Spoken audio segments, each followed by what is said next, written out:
ಇನ್ನು ರಾಜ್ಯದಲ್ಲಿ ಸಂಚಲನ ಸೃಷ್ಟಿಸಿರುವಂತಹ ಮೂಡಾ ಹಗರಣದ ಇನ್ವೆಸ್ಟಿಗೇಷನ್ ಅನ್ನ ಜಾರಿ ನಿರ್ದೇಶನಾಲಯ ಮತ್ತೆ ಚುರುಕುಗೊಳಿಸಿದೆ.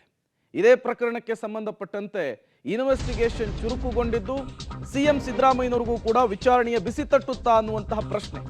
ಸಿಎಂ ವಿರುದ್ಧ ಮೂಡಾ ನಿವೇಶನದ ಹಗರಣದ ಆರೋಪ ಅಂತಿಮ ಘಟ್ಟವನ್ನು ತಲುಪಿದೆ. ಮೂಡಾ ಹಗರಣದ ಇಡಿ ಇನ್ವೆಸ್ಟಿಗೇಷನ್ ಈಗಾಗಲೇ 25ಕ್ಕೂ ಹೆಚ್ಚು ಜನರ ವಿಚಾರಣೆ ಹೇಳಿಕೆಯನ್ನು ದಾಖಲು ಮಾಡಲಾಗಿದೆ.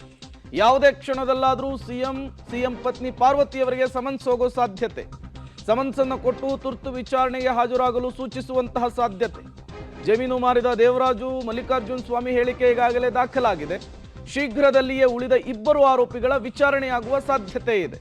ಹಾಗಾಗಿಯೇ ಸಿಎಂ ಸಿದ್ದರಾಮಯ್ಯನವರಿಗೆ ಇಡಿ ಇನ್ವೆಸ್ಟಿಗೇಷನ್ ಟೆನ್ಷನ್ ಮೇಲೆ ಟೆನ್ಷನ್ ಅನ್ನು ತರ್ತಾ ಇದೆ.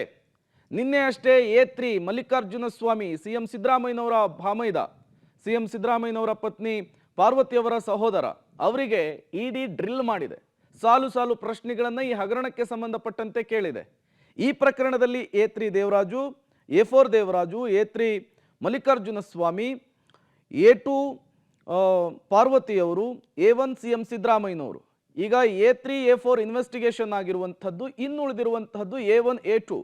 ಹಾಗಾಗಿ ಸದ್ಯದರಲ್ಲಿಯೇ ಇಡಿ ಅಧಿಕಾರಿಗಳು ಇಬ್ಬರಿಗೂ ಕೂಡ ನೋಟಿಸ್ ಅನ್ನು ಕೊಟ್ಟು ವಿಚಾರಣೆಗೆ ಕರೆಯುವಂತಹ ಸಾಧ್ಯತೆ ಇದೆ.